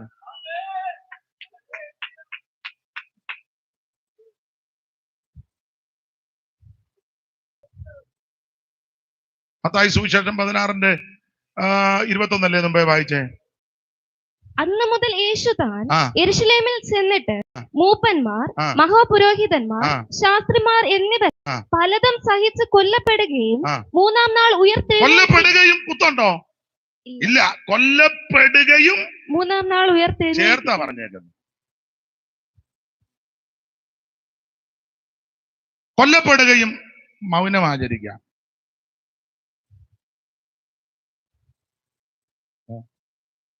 അങ്ങനല്ലേ എല്ലാവരുടെയും മരണത്തിലെ കൊല്ലപ്പെട്ടു.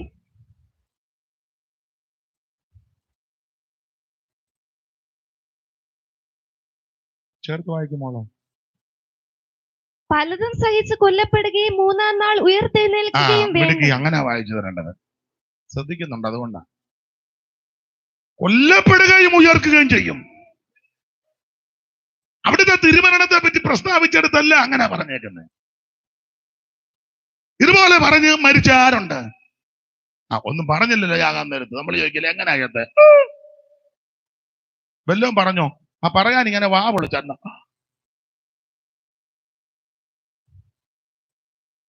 പിന്നെ അടുത്ത് നിന്ന് ചാണ്ടി കയറി, എന്നിട്ടും പല്ല് പൊങ്ങിയായിരുന്നു.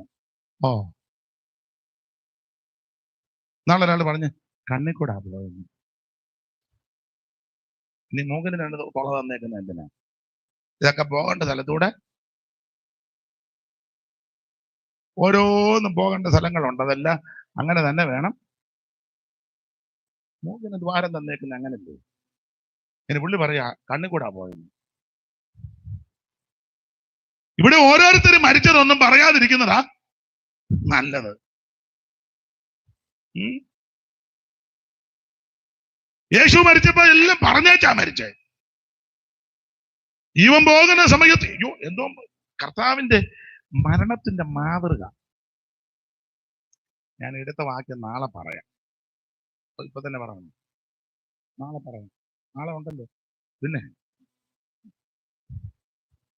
ഇന്നിപ്പോ ഇങ്ങനെ സമയം ഒന്നും ഞാൻ രണ്ട് വരയില്ലാതെ അങ്ങനെ.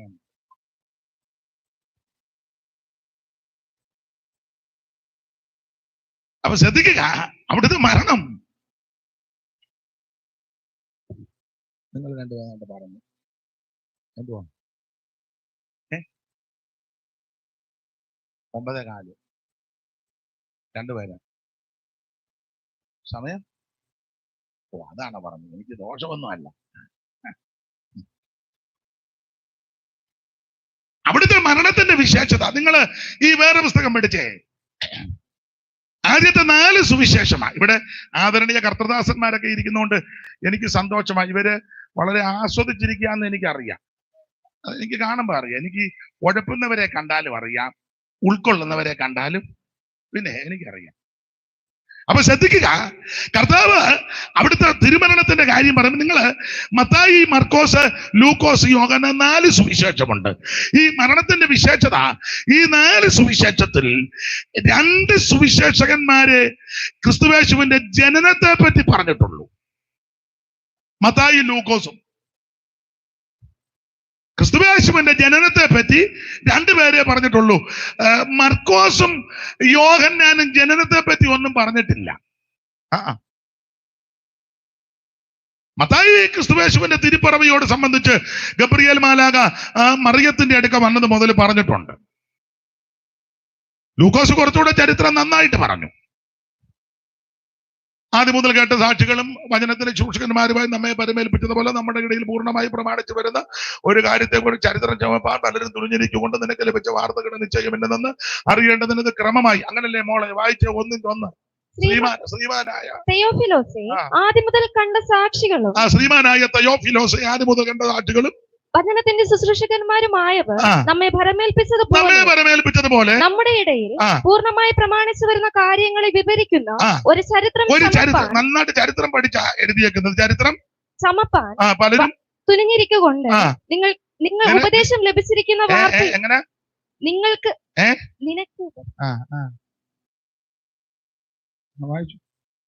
നിനക്ക് ഉപദേശം ലഭിച്ചിരിക്കുന്ന വാർത്തയുടെ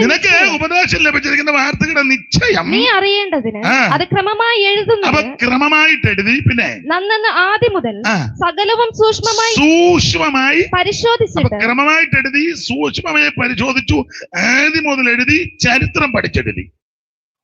അതുകൊണ്ടാണ് ക്രിസ്തുയേശുവിന്റെ തിരുപ്പിറവിയോടുള്ള ബന്ധത്തിൽ പേർവടി ചാർത്തുമ്പോൾ അന്നത്തെ ഗവർണർ, നാടുവാഴികൾ, നാട്ടുരാജാവ് ആരാന്ന് തെളിയിച്ചാച്ച. കാരണം തർക്കം വരരുത്. 3-1 വായിച്ചേ മോളെ. ലൂക്കോസ് 3:1 പെട്ടെന്ന്. തിബെരിയോസ് കൈസറുടെ വാഴ്ചയുടെ 15-ാം ആണ്ടിൽ പൊന്തിയോസ് പീലാത്തോസ് യഹൂദിയ നാട് പാടുമ്പോൾ ഹെരോദാവ് ഗലീലയിൽ അവന്റെ സഹോദരനായ ഫിലിപ്പോസ് ദേശത്തിൽ ഉള്ളതാട്ടെ. എന്നാലും വായിച്ചു തരുന്നില്ല. ദൈവം മോടെ പേരെന്നാ? അത് ഈ പേരും ഒക്കെ ഒക്കുന്നുണ്ട്. തിബെരിയോസ് കൈസറുടെ വാഴ്ചയുടെ 15-ാം ആണ്ടിൽ പൊന്തിയോസ് പീലാത്തോസ് യഹൂദി നാട് പാടുമ്പോൾ ഹെരോദാവ് ഗലീലയിൽ അവന്റെ സഹോദരനാകുന്ന ഫിലിപ്പോസ് ഈ ദൂര്യത്രക്ക് വന്നെത്തിയ ദേശങ്ങൾ. അത് ഞാൻ പറയാം. അടുത്തത് മോള് വായത്. ലൂസാന്യാസ് അബീനയിലെ ഇടപ്രഭുക്കന്മാരായി കയ്യപ്പാവും മഹാപുരോഹിതന്മാരും ഇരിക്കും കാലം തെളിയിച്ചു. കാലം ചരിത്രം തർക്കമൊന്നും വരരുത്. അപ്പൊ ലൂക്കോസ് ചരിത്രം നന്നായിട്ട് പഠിച്ച ആളായതുകൊണ്ട് എല്ലാം ഓർഡറിലായി കൊടുത്തിരിക്കുന്നത്. ഇനിയിപ്പോ ചൂടുവെള്ളം ഒന്നും വേണ്ട, നമ്മൾ നാളെ തന്നാ മതി. ഇവിടെ വന്നിരിക്കാൻ 2 പേരോട് അവിടെ ഇരുന്ന്. നാണം വന്നപ്പോ നേരം വെളുത്തെന്ന് പറഞ്ഞ പോലെ മതി. ഇനിയിപ്പോ അങ്ങോട്ട് ചെന്ന് വെള്ളം കുടിക്കാൻ പോവാന്നല്ലോ. അപ്പൊ ശ്രദ്ധിച്ചേ,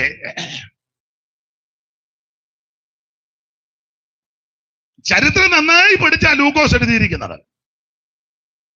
ആരും തർക്കിക്കണ്ട. തർക്കിച്ചാൽ ജയിക്കത്തില്ല. കാരണം കൃത്യത്തിനാ. പുള്ളി ഡോക്ടറല്ലേ. അപ്പൊ ലൂക്കോസും മത്തായിയും ക്രിസ്തുയേശുവിന്റെ തിരുപ്പിറവി രേഖപ്പെടുത്തി. മത്തായി അങ്ങനല്ലേ മോളെ?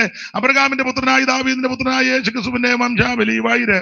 അബ്രഹാമിന്റെ പുത്രനായ ദാവീദിന്റെ പുത്രനായ അബ്രഹാമിന്റെ പുത്രനായ ദാവീദിന്റെ പുത്രനായ യേശുക്രിസ്തുവിന്റെ വംശാവലി. അബ്രഹാം ഇസഹാക്കിനെ ജനിപ്പിച്ചു, ഇസഹാക്ക് യാക്കോബിനെ ജനിപ്പിച്ചു, യാക്കോബ് യഹൂദയുടെ സഹോദരന്മാരെ ജനിപ്പിച്ചു, യഹൂദ താമാറിൽ പാരിസിനെയും സേരകനെയും ജനിപ്പിച്ചു. വായിച്ചേ, ഹെസ്രോനെ ജനിപ്പിച്ചു. പുള്ളിയോട് വലിയ താല്പര്യമില്ലെന്ന് തോന്നുന്നില്ല, പതുക്കെ വായിച്ചേ. ഹെസ്രോൻ അരാമിനെ ജനിപ്പിച്ചു. ഹെസ്രോനെ അരാമിനെ ജനിപ്പിച്ചു. ആരാം അമീനാദാബിനെ ജനിപ്പിച്ചു. അമീനാദ് നഹശോനെ ജനിപ്പിച്ചു. അമീനാദാൻ നഗജോനെ ജനിപ്പിച്ചു. നഗജോൻ ശൽമോനെ ജനിപ്പിച്ചു. ശൽമോൻ രാഗാബിൽ ബോവസിനെ ജനിപ്പിച്ചു. ബോവസ് ഓബേദിനെ ജനിപ്പിച്ചു. ഓബേദ് ഇശായിയെ ജനിപ്പിച്ചു. ഇശായി ദാവീദ് രാജാവിനെ ജനിപ്പിച്ചു. ദാവീദ് ഊരിയാവിന്റെ ഭാര്യയായിരുന്നവളിൽ. അവിടെ പേര് പറഞ്ഞില്ല, അവിടെ പറയാൻ കൊള്ളുകയല്ല. അതിനാ ശലോമോനെ ജനിപ്പിച്ചോട്ടെ, പക്ഷെ അവിടെ പേര് പറഞ്ഞിട്ടില്ല.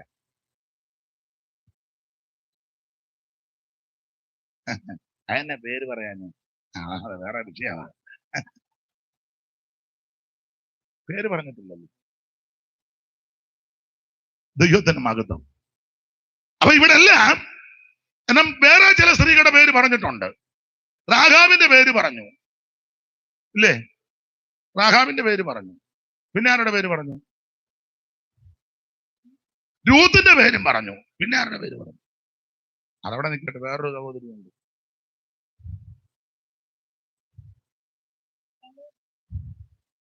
ശലോമോനെ പെണ്ണാക്കുകയാണ്.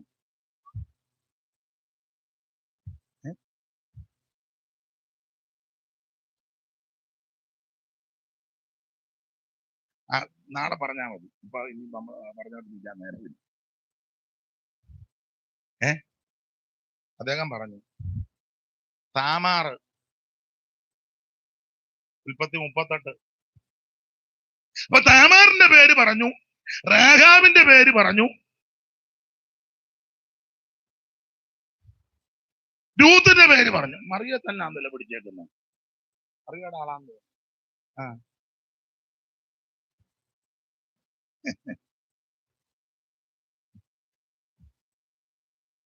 ദൈവത്തിന്റെ മഹത്വം. അതെ, അത് വേറെ വിഷയമാണ്, അങ്ങോട്ട് പോകുന്നില്ല. അപ്പോൾ മത്തായി സുവിശേഷത്തിൽ ക്രിസ്തുയേശുവിന്റെ ജനനത്തെ പറ്റി പറഞ്ഞു വന്നേച്ച് 16-ാം വാക്യം വായിച്ചേ മോളെ. യാക്കോബ് മറിയയുടെ ഭർത്താവായ. മറിയ വന്നു കേട്ടോ, കുഞ്ഞ് സമാധാനപ്പെടും. കുറച്ചു നേരമായിട്ട് മറിയെന്നും പറഞ്ഞിരിക്കുക. വായിച്ചോ മോളെ. യാക്കോബ് മറിയയുടെ ഭർത്താവായ യോസഫിനെ ജനിപ്പിച്ചു. അടുത്തത്, അവളിൽ നിന്ന് ക്രിസ്തു എന്നു പേരുള്ള യേശു ജനിച്ചു.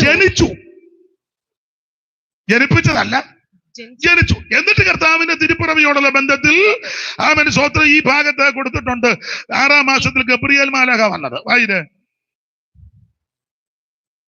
ഇല്ലേ?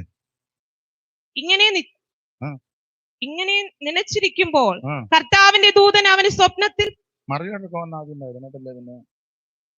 എന്നാൽ യേശുക്രിസ്തുവിന്റെ ജനനം ഇവണ്ണമായിരുന്നു. അവന്റെ അമ്മയായ മറിയ യോസഫിന് വിവാഹം നിശ്ചയിക്കപ്പെട്ട ശേഷം അവർ കൂടി വരും മുമ്പേ പരിശുദ്ധാത്മാവിനാൽ ഗർഭിണിയായി എന്ന് കണ്ടു. താഴോട്ട് വായിക്കുമ്പോൾ നിങ്ങൾക്കറിയാം ക്രിസ്തുയേശുവിന്റെ തിരുപ്പിറവി മത്തായി സൂചിപ്പിക്കുന്നുണ്ട്. ഒത്തിരി വിശദമല്ലെങ്കിലും സൂചന തന്നു. ലൂക്കോസ് നന്നായിട്ട് ആ കാര്യം വിസ്തരിച്ചെഴുതി, എല്ലാം എടുപ്പിക്കുന്നില്ല. അപ്പോൾ 2 സുവിശേഷകന്മാർ ക്രിസ്തുയേശുവിന്റെ തിരുപ്പിറവി രേഖപ്പെടുത്തി. എന്നാൽ 2 സുവിശേഷകന്മാർ ഇത് രേഖപ്പെടുത്തിയിട്ടില്ല. ആരാ? യോഹന്നാനും മർക്കോസും. മർക്കോസ് ക്രിസ്തുവിനെ ദാസനായിട്ട് വെളിപ്പെടുത്തിയിരിക്കുക. ദാസന്റെ ജനനം ഒന്നും ഇപ്പൊ ആർക്കും കേൾക്കാൻ വലിയ ചിത്രനാളിന്റെ ജനനം കേൾക്കാൻ ആൾക്കാർക്ക് താല്പര്യം വരും. നമ്മുടെ ജനനം കേൾക്കാൻ വല്ലവർക്ക്, നമ്മുടെ വീട്ടുകാർക്ക് തന്നെ വലിയ വേറെ വല്ല കാര്യമൊക്കെ.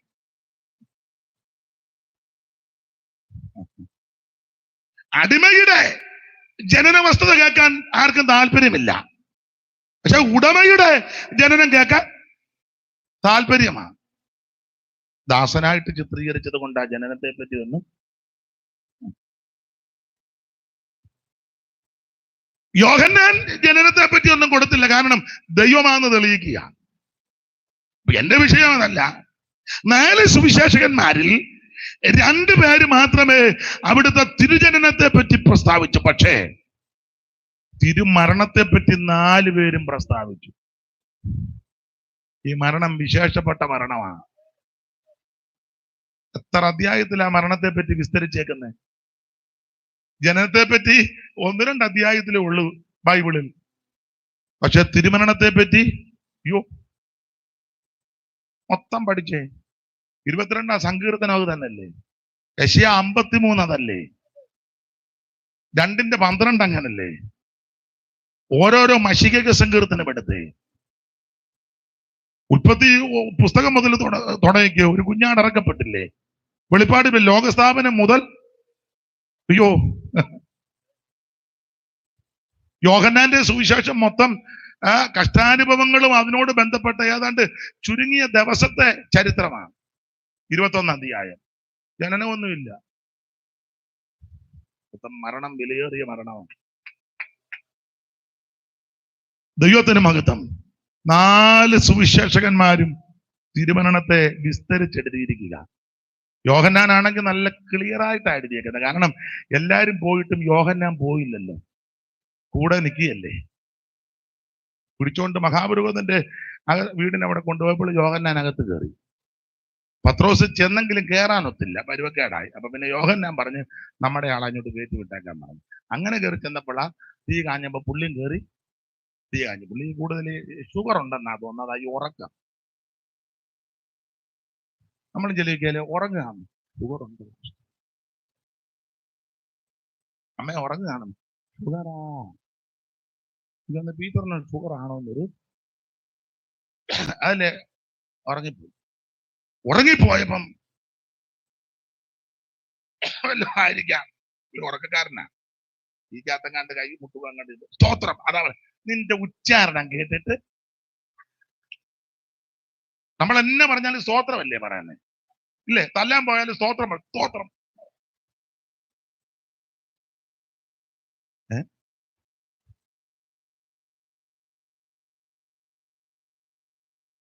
ഉറങ്ങിയപ്പോൾ എങ്ങാണ്ട് തീ വല്ലതും മുട്ടി കാണുമായിരിക്കും. അത് സ്തോത്രം.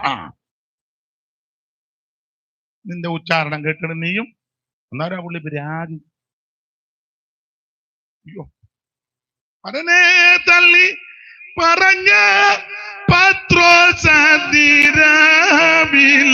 സമയേ പരനെ തള്ളി പറഞ്ഞ പത്രോസതിരാവിലെ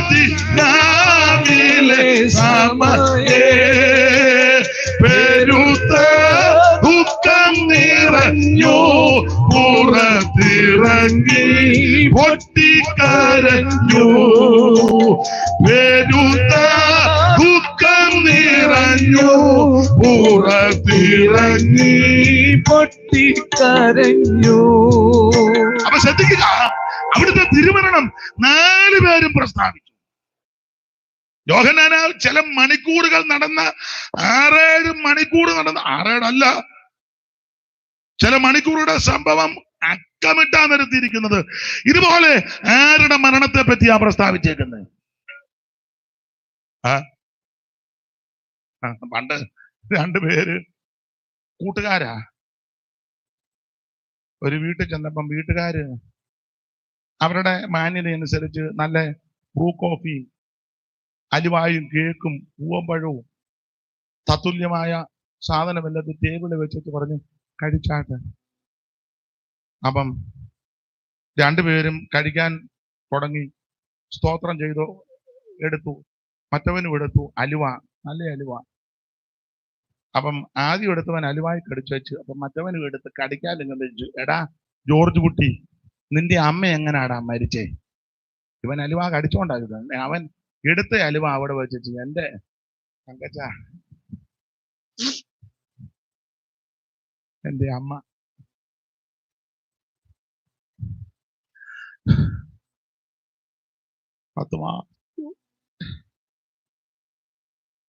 ഇവൻ കണ്ണുനീരോട് അമ്മ മരിച്ച കാര്യമെല്ലാം പറഞ്ഞ് അസുഖമായതും കിടന്നതും ആശുപത്രി. അപ്പം മറ്റവനത് മുഴുവൻ തീർത്തുകൊണ്ടിരിക്കുക.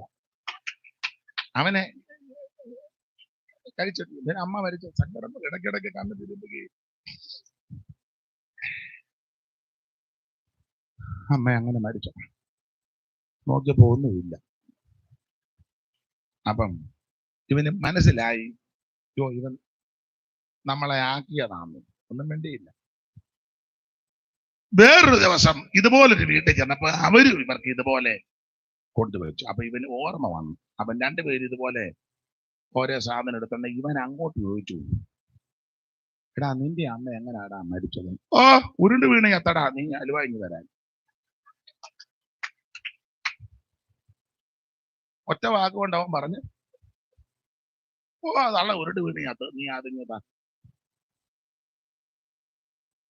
അല്ല, ഇവിടുത്തെ എല്ലാ മരണവും കൂടി വന്നോ ഒന്നോ രണ്ടോ വാക്ക് അല്പം പറഞ്ഞങ്ങ് നിർത്തുക. പക്ഷെ യേശുക്രിസ്തുവിന്റെ മരണം അടുക്കടുക്കായിട്ടാ പറഞ്ഞിരിക്കുന്നത്. വിശേഷിച്ച് ചില മണിക്കൂറുകൾ നടന്ന സംഭവങ്ങൾ യോഹന്നാൻ കണ്ടേക്കല്ലേ, കണ്ടതുകൊണ്ട് എത്ര ക്ലിയർ ആയിട്ടാ പറഞ്ഞിരിക്കുന്നത്. ദൈവത്തിന് മഹത്വം. ഇതുപോലൊരു മരണം വേറെ ഇല്ല.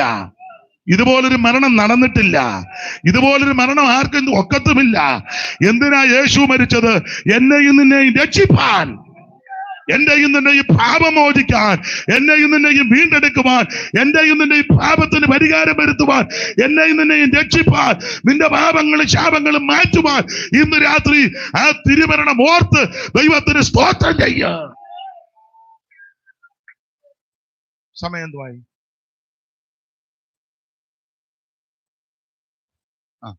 ഇന്നങ്ങ് നിർത്താം, മതി. ബാക്കി നാളെ ഇച്ചിരി നേരത്തെ ഞാനിവിടെ ഉണ്ടല്ലോ. കർത്താവിനെ വെച്ച് നേരത്തെ തരികയാണെങ്കിൽ പറയേണ്ട കാര്യമെല്ലാം പറഞ്ഞ് എനിക്ക് നേരത്തെ പോകാം. ഇന്ന് രാത്രി എല്ലാവരും ആ തിരുമരണത്തിൽ ഒന്ന് ധ്യാനിച്ച്, യേശുവേ അവിടുന്ന് മരിച്ചതിനാല് സ്തോത്രം, യേശുവേ അവിടുന്ന് എനിക്ക് വേണ്ടി ജീവനെ തന്നതിനാല് സ്തോത്രം, യേശുവേ അവിടുന്ന് എനിക്ക് വേണ്ടി രക്തം ചീന്തിയതിനായി സ്തോത്രം, അവിടുന്ന് എന്നെ രക്ഷിച്ചതിനാൽ സ്തോത്രം. സ്നേഹിത സുഹൃത്തെ, എന്നെ കേൾക്കുന്ന മാന്യ സഹോദര സഹോദരി, നിനക്ക് വേണ്ടിയാ യേശു മരിച്ചത്. നിന്നെ രക്ഷിക്കാനാ യേശു മരിച്ചത്. അവിടുന്ന് മരിച്ചു, അടക്കപ്പെട്ടു, ഉയർത്തെഴുന്നേറ്റ് ഇന്നും ജീവിക്കുന്നു. ആ യേശു നിന്നെ സ്നേഹിക്കുന്നു, യേശു നിന്നെ രക്ഷിക്കും, യേശു നിന്നെ വിടുവിക്കും. ഇന്ന് രാത്രി കർത്താവിന്റെ ആ തിരുമരണം ഓർത്ത് എല്ലാവരും ഒന്ന് സ്തോത്രം ചെയ്താട്ടെ. ഒരു പഴയ പാട്ടിന്റെ 2 ചരണങ്ങള് ഒന്ന് പാടാ. അറിയാവുന്നവര് ചേർന്ന് പാടണം. കർത്താവിന്റെ ദാസി മുമ്പേ പറഞ്ഞു, ഞങ്ങൾ തമ്മിൽ ഒക്കുന്നില്ലെന്ന്. പിച്ച് ഞാൻ ഈ ഉറക്കെ പറയുന്നത് കൊണ്ട് ചിലപ്പോ മേളിലാ പിടിക്കുന്നല്ലോ. എന്നാലും അപ്പച്ചന്റെ അത്രയൊന്നും ഞാൻ വരില്ല. അയ്യോ, അതെന്തോ അവിടുന്ന് വായിരുന്നു. അപ്പച്ചന്റെ കൂടെ പാടിയിട്ടുള്ളതല്ലേ. കന്തം ചിന്തും തിരുമേനിയൻ പേർക്കായി ചന്തം ചിന്തും തിരുമേനിയൻ പേർക്കായി സ്വന്തമായ എല്ലാത്തെയും വെടിഞ്ഞ്, സ്വന്തമായ എല്ലാത്തെയും വെടിഞ്ഞ് ബന്ധമില്ല ഓർത്ത്, ബന്ധമില്ല ഓർത്ത് വീണ്ടെടുത്തു എന്നെയും എന്നെയും വീണ്ടെടുത്തു എന്നെയും എന്നെയും ആശ്ചര്യമേ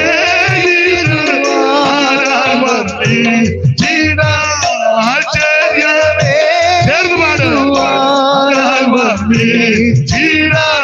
കൃപയേ കൃപയേ കൃപയേ ഓ കൃപയേ കൃപയേ കൃപയേ കൃപയേ കൃപയേ ഓ ചിന്തിയല്ലോ സ്വന്തരേ തമേനിക്കാം, ഓ ചിന്തിയല്ലോ സ്വന്തരേ തമേനിക്കാം.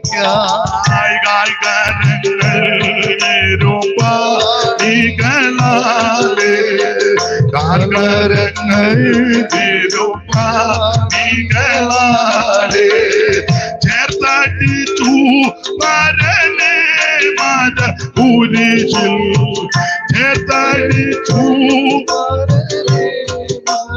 കുരിശിൽ ഭൂമി സ്വരൂപ ഭൂമി